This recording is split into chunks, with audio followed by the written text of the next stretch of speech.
bang mahal nyo? Sabi niya, isa lang daw ang dapat kong ipakilala siya at siya bilang ang asawa ni Mayor Marilyn. Bigyan natin ang masigabong palakpakan na may kasamang hiyawan, Attorney Raul Lambino!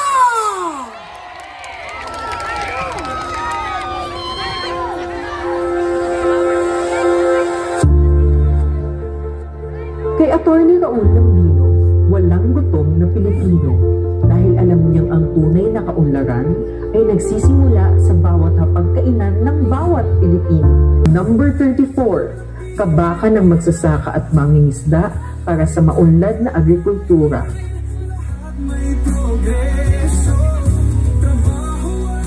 Attorney Raul Lambino, number 34, para sa Senado. Kaya Attorney Raul Lambino, walang gutom na Pilipino. May pagkain ng lahat ng regreso. Numero 34, Raul Lambino!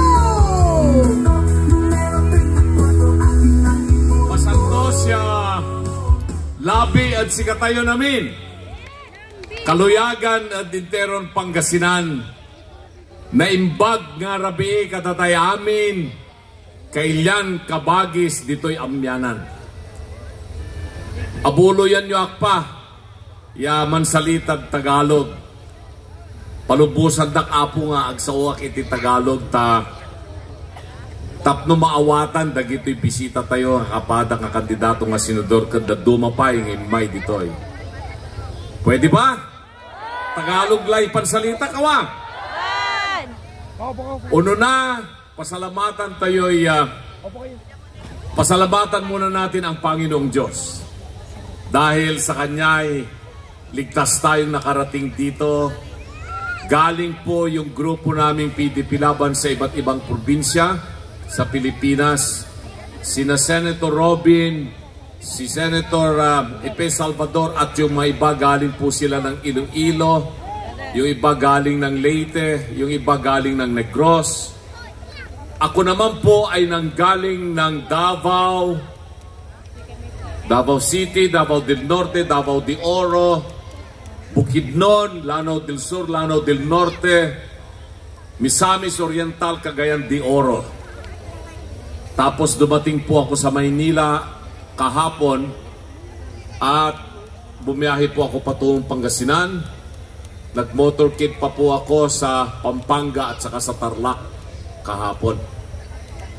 Pero kailangan kong pumunta sa Mangaldan dito sa Pangasinan dahil itong minamahal nating bayan ng Mangaldan ang napili ng PDP Laban at ang SMNI ng KOJC na partner natin ngayong gabi para idaos yung pinakamalaking rally ng PDP Laban sa buong Northern Luzon at dito ginawa sa Mangaldan, Pangasinan. Pasalamatan din natin ang lahat ng ating mga kababayan dito sa Pangasinan, galing sa iba't ibang mga bayan na narito ngayong gabi at lahat po ng nanood at nakisaya sa motorcade nating ginanap kaninang umaga.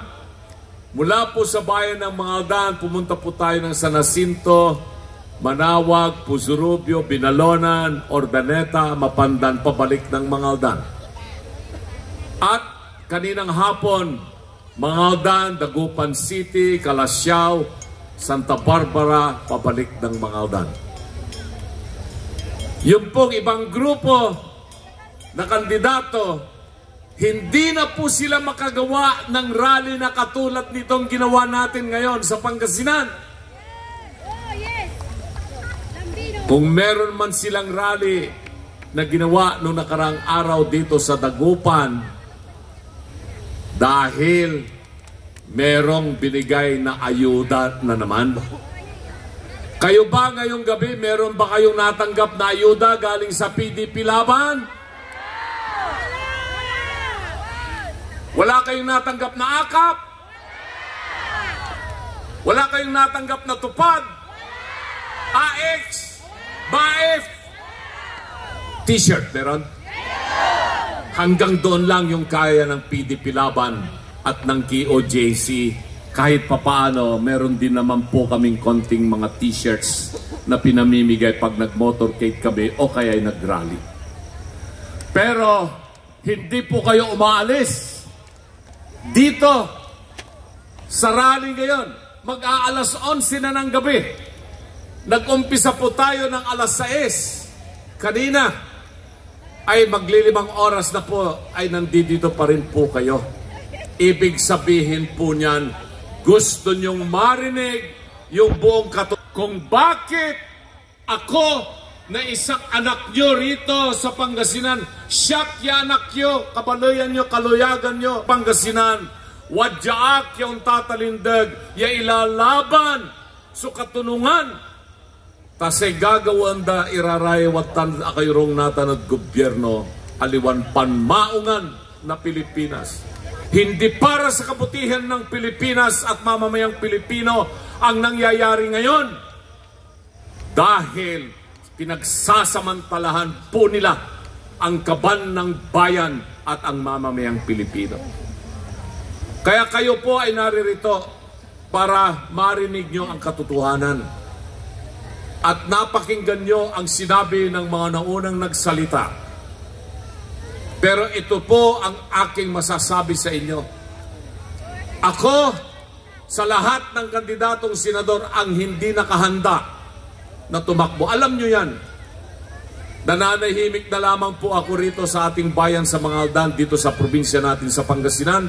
Pag ako'y nauuwi rito, andyan lamang po ako sa ating munting bakahan at sakahan. At tumutulong sa ating mga magsasaka upang mapaunlad ang kanilang kabuhayan. Kasama ko si Mr. Jaime Espanyol at kasama ko si Kagawad Nud na siyang nagpahiram dito sa kanyang sinasaka kung saan po tayo ngayon ay nagrarally. Palakpakan natin si Kagawad Nud. Maraming salamat, Kagawad Nud. Yan po yung aking ginagawa. Pero kinausap po ako September 24. Nasa ibang bansa po ako nung ako ay tinawagan ni Executive Secretary, former Executive Secretary Bingbong Bidaldea. At ang sabi sa akin, Raul, gusto ni Mayor, pag sinabing Mayor si Tatay Digong yun, nakasama ka sa 6 na kandidato ng PDP Laban para tumakbo pagkasenador. Ang sabi ko sa kanya, Sir, wala po akong pag-asang manalo. Mission impossible po yan. Hindi naman po ako artista. Hindi naman po ako entertainer. Hindi naman po ako media personality. At wala po akong pera para gumugol ng 1 bilyong salapi, 1 billion pesos para ikaw ay makapagkandidato na talagang gumastos ka sa advertisement, sa television, sa radyo, sa dyaryo, magbayad ka ng mga social media practitioners para ikaw ay bumango ang pangalan mo. Maglagay ka ng katakot-takot na tarpaulin sa buong Pilipinas at magkaroon ka ng maraming empleyado na kasama mo ng mga kampanya. Wala po akong ganon. Kaya ayokong tumakbo. At hindi ko rin po yan pinangarap. Hindi ko rin po yan inisip. Wala po sa akin yan. Galit sa akin si Mayora. Nung sinabi ko na pag pumasok ka dyan, sabi niya sa akin, maghihiwalay na tayo. Takot ako doon. Ganon din yung 3 kong anak. Si Vice Governor Mark Lambino sabi niya, Pa, huwag ka nang pumasok dyan. Lalo yung 2 anak kong abogadang babae, huwag ka nang pumasok dyan sa politika. Pero nung makita ko yung ginagawa ng Kongreso ng Pilipinas sa pag-imbestiga ng kung ano-anong mga klaseng investigasyon na ginagawa nila, lalo na yung ginagawa nilang panggigipit kay Inday Sara dahil lamang po dyan sa confidential fund na nabanggit na ni Congressman Marcoleta kanina, kung ano ang rason kung bakit nila ginawa yung panggigipit kay Inday Sara. Sabi ko, ibang usapan na ito. Tutuloy na yan sa impeachment. At alam naman po ninyo bilang isang abogado, humawak po ako ng kaso ni President Gloria Macapagal Arroyo at ang sanhi ng pagdemanda sa kanya ay dahil din sa confidential fund. Kaya kabisado ko pag pinag-usapan natin batas patungkol sa confidential fund. At iyon ang gusto nilang gawin kay Inday Sara. 150 million na confidential fund. Plunder ang bagsak po niyan. O graft and corruption. At yun na nga ang kanilang plano. So yun ang naging dahilan kung bakit tinanggap ko yung imbitasyon ni Tatay Digong na ako ay tumakbo bilang isang senador upang magkaroon po ako ng intabladong katulad nito, maipaliwanag sa sambayan ng Pilipino na ang ginagawa ng pamahalang ito ay panggigipit dahil lamang sa politika, pero pinapabayaan nila ang kapakanan ng mamamayang Pilipino, ng mga taga-Pangasinan, ng tiga-Mangaldan. Kaya yan po yung dahilan kung bakit naririto ako ngayon. Si Katutan, surason no akin at wadyak ng talindag. Insan ginawara at kinang Tatay Digong. Ginawa nila yung pag-aresto kay Tatay Digong. Bilang isang abogado, ako ngayon ang pinakamaingay, sabi nila. Yan si Lambino ngayon, ang pinakamaingay na nagsasabi pagdepensa sa mga Duterte sa media. At dahil po dyan, kinasuhan na ako. 3 kaso ngayon ang hinaharap ko. Bagong kaso po yan. Mismong NBI ang nagdemanda sa akin sa Department of Justice. Sasagutin ko yung kaso na yan. Meron ding isinampa sa akin na grupo ng kung sinong grupo ng mga abogado, patatanggal po nila akong abogado disbarment. Meron pa akong isa na kailangan ko ring sagutin sa susunod na araw. Pero hindi po ako natitinag dyan sa mga ginagawa nilang political harassment. Dahil alam ko na tama yung pinaglalaban natin. Hindi lamang karapatan ni Tatay Digong ang nakataya dito, karapatan ng bawat mamamayang Pilipino. Atan sa importante at siya, aman, so amay karaklan, so napansilbihan na duga, aliwan saman labat sumansilbihan sa kaya to.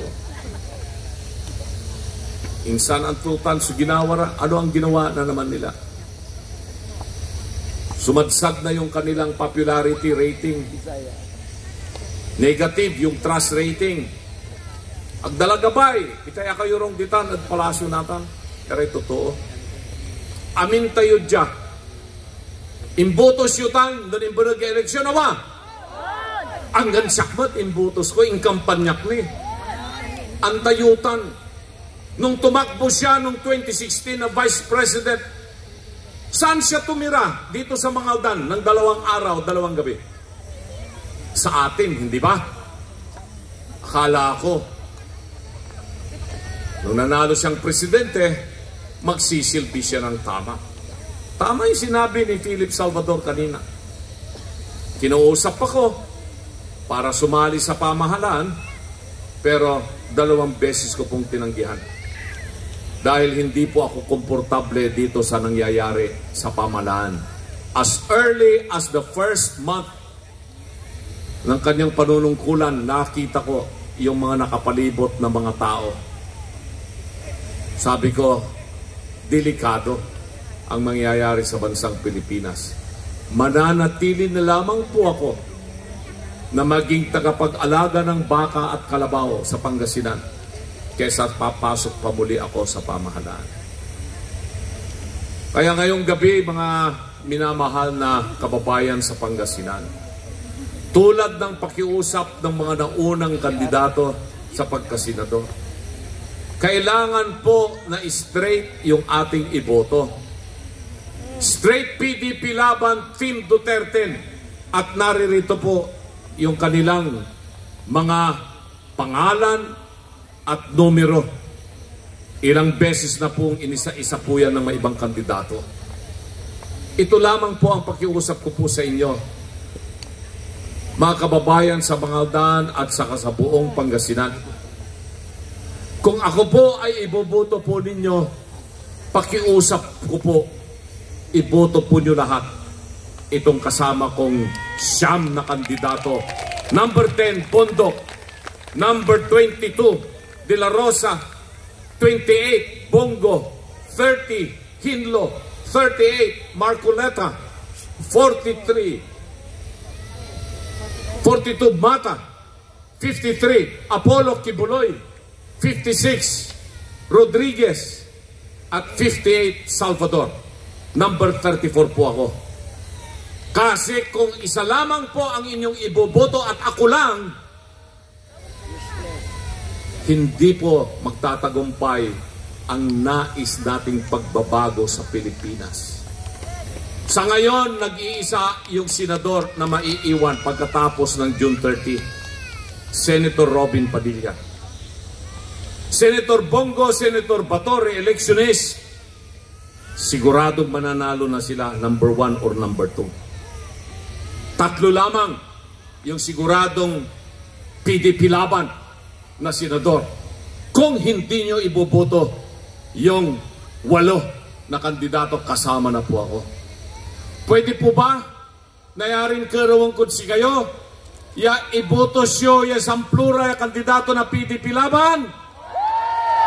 Agda na rengal di manad Malacanang. Pwede po ba na straight PDP laban Team Duterte ang ating iboto?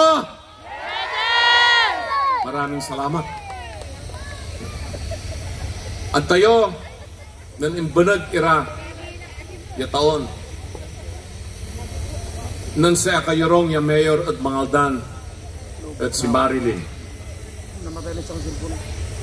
pigaran ambulansya susimmabi at Bangaldan, pigaran truck ya balo susimmabi Bangaldan, pigaran asimenton karsadan mararakat so agawa at Bangaldan, aliwalabat jat Bangaldan nagsaingan arumniran balay at Pangasinan.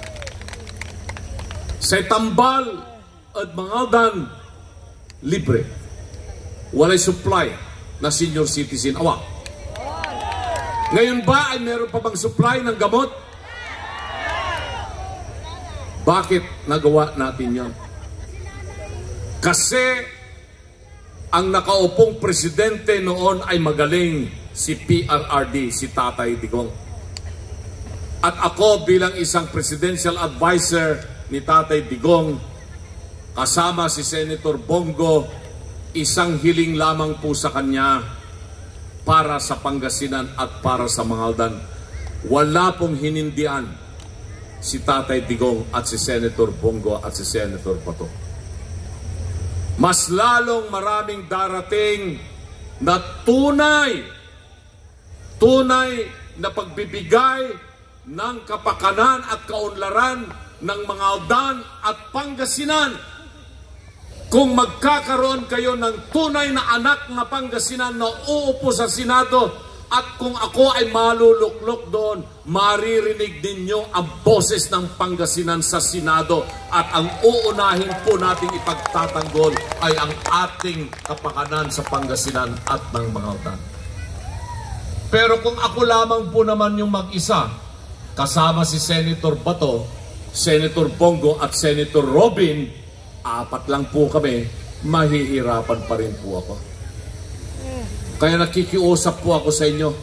Ako na yung campaign manager dito sa Pangasinan nitong kasama kong 9 na kandidato sa pagkasenador. Alanlanagak, iya taga Pangasinan, Jad Bangaldan, Jad Pusurubio, Jad Dagupan, San Carlos, Araya, Subalay ko at Pangasinan. Tasay nanay ko, taga San Carlos, tan Pusurubio, say tatay ko, taga Dagupan. Di manak ni anak at Pusurubio, Jack nata manaayam at Bangaldan. Puro-puron Pangasinan, puro-puron Ilocano. Sa liknaan na Pangasinan, liknaan na Ilocano, wadya, utsay magteryon agi. Katon, Pangasinan, antayulatan no panit panangaro na Pangasinan. Kabalayan ko, aroon ko. Kaluyagan tayo, tulungan tayo. Pero tulungan nyo hak, kararawan ko si kayo. Tulungan din natin lahat yung kandidato ng PDP Laban. Pwede ba? At yung Mission Impossible na sinasabi ko na hindi ako mananalo. Yung panaginip na imposible ay magiging posible. At yung Mission Impossible magiging posible ring mangyayari. Sa tulong po ninyo, kung inyo pong mamarapatin na iboto po ang aking mga kasamang kandidato sa Senado. Pero gusto ko po ang isang special mention. Si Pastor Apollo Kibuloy. Matagal ko na po siyang kaibigan. May utang na loob po tayo sa kanya. At ngayong gabi, nagkaroon po ng rally dito sa Pangasinan. Kapartner natin si Pastor Apollo Kibuloy, ang KOJC at saka SMNI.